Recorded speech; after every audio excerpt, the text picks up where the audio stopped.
G'day, gang. I want to talk today about coping strategies.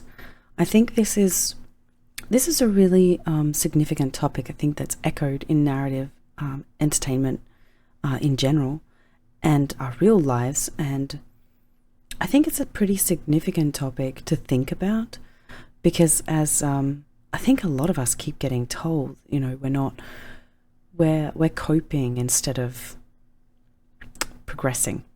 And I think that characters can do that too, and they should do that because, as always, it should be a mirror. Entertainment and art should always be a mirror of who we are and how we live because we're the audience. So, coping strategies is a big topic. Massive topic. I was kind of intimidated about how to start this one, to be honest, because of how big of a topic it is, and because of how complicated it fits in a narrative. Because I think the best thing that you have to make your character have relevancy and significance is their power over the story. It's their agency, their motivation. It's what they can do for your story and how they propel it or fight against your antagonist or your setting, whatever the case may be. So having a character with coping strategies is complicated because it fights against their agency. So I think one of the best ways to go about having characters with coping strategies is making it so that they have issues with other people or elements of their world that doesn't directly impair their agency to a point in which that makes them unwilling to cooperate with this within the narrative, unless you're going to the extreme of making a point in telling that this character is completely unable to do the thing that they're supposed to do, which I think in stories and when characters have willpower breaks or crisis points, that they should get to points where they don't know what to do. They're lost and they lose themselves in themselves, and they get lost. Their agency gets lost in the mix. Those moments are very, very important and significant, but you have to juxtapose them to their agency prior, I think, in the most part. And I mean, that can be in retelling of the past, when you have a character who's completely unable to move forward in the present, or that can be, again, making a significant point about a character who isn't able to progress and make their coping mechanisms completely holding them back. But perhaps then that provides a little context for talking about coping strategies, because coping strategies are things that can get us through difficult moments, but that are ultimately things that we need to wean off, get away from, and make progress, because they can end up holding us back. There are a lot of people in my friendship circle, myself included, that rely heavily upon coping strategies when they're long past their use-by date. So I think talking about how to progress from coping strategies in entertainment, in storytelling, in art and entertainment is really, really significant. In any medium, be that in video games, television, movies, books, whatever the case may be. I do sleep on art. I'm sorry, like physical, like visual medium. I'm sorry. I don't say visual art enough, but you can tell a very, very deep story in an image. Truly can. And definitely about desperation and loss. Human suffering in an image can be particularly chilling, particularly powerful. And coping strategies are one of those ones that I think we can see when it's at a really, really intense peak. I think that we as an observer can see that in our friends, in strangers, in art, in entertainment. I think we can just see it. And I think when you have a character who has coping strategies that overwhelm their agency, it is particularly heartbreaking as an observer or an enjoyer of that particular medium, because you can see that this character isn't where they're supposed to be, particularly if you've seen this character shining in sunlight and now you see them completely engulfed in shadow. It is a very, very heavy juxtapose of who they could be and who they currently are.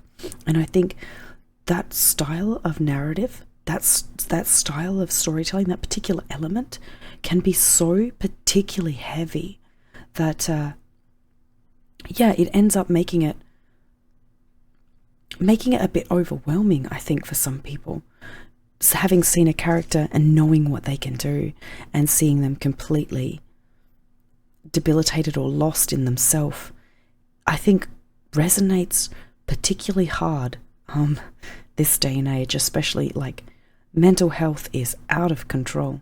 We can't, in the first world at least, I don't know about what it's like in other developing countries and such like that, but I know that in the Western first world and countries that I've been to, we don't have the staff to deal with the boom of mental health issues that we have arising in our world, in our friends and our family. We don't have the capability to handle all of the people who need help, because it's so because of numerous reasons, but also because of our dawning understanding of mental health,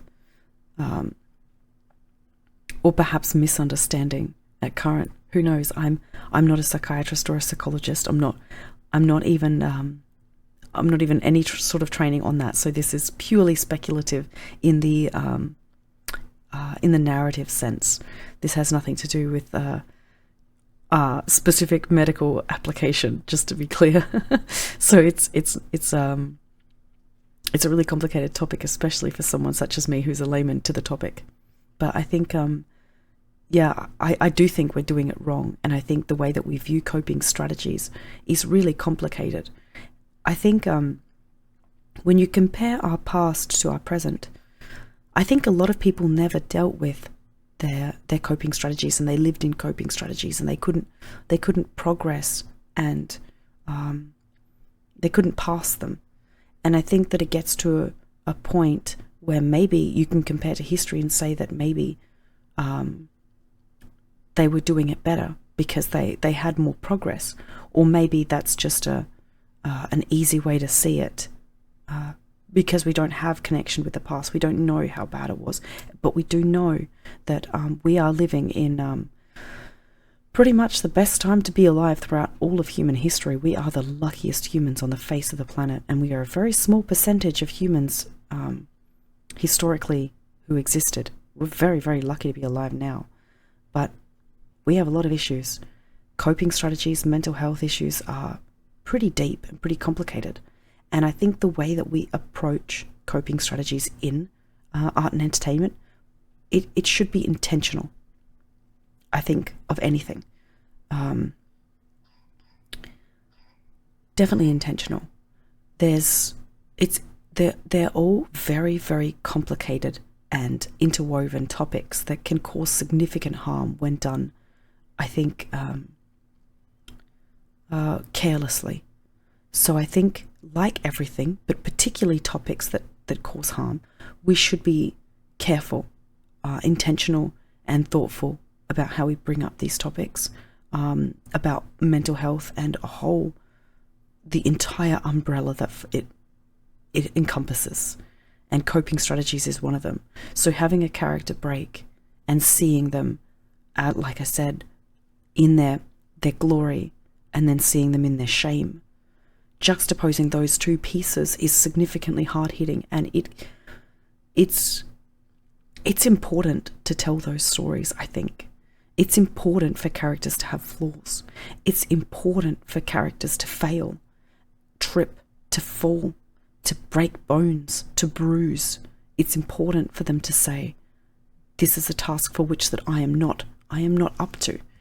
All of those things are really, really imperative, I think, in any narrative. And I think that committing to a character is committing to not only their success but their failures. And I think that writing characters who come to those crossroads, who come to those insurmountable difficulties, be they of the setting, of other characters, and particularly of themselves, that we acknowledge and understand that as creators of art and entertainment, but also as enjoyers of art and entertainment. I think it's really important to say, this character, they screwed up here. Yeah, they lost themselves here, but the best thing about being lost is you can end up working out how to find yourself, or helping someone, or being helped to find yourself. And I think those moments are just as significant. So how do you guys feel about coping strategies? Do you have your own coping strategies that you kind of use to avoid or get through life? Do they impact your life negatively? Really, really interested. As always, I really want to know if you guys want more expansion on these topics, if these particular topics interest you. I keep shallow diving on all these topics, and I really want to go deeper and talk about specific elements. Like, I want to pinpoint and have conversations about specific elements, but I want to know if you guys want to talk about this topic. I mean, mental health has definitely been something that you guys seem interested in, but specifically coping strategies, is this a topic that you guys want to hear more of? Yeah, really interested to hear you guys what you think. And as always, I hate saying it, but it really helps to drop me a sub if you're enjoying the content. Again, I really want to know if you all want me here on YouTube. Thanks for listening. Bye, guys.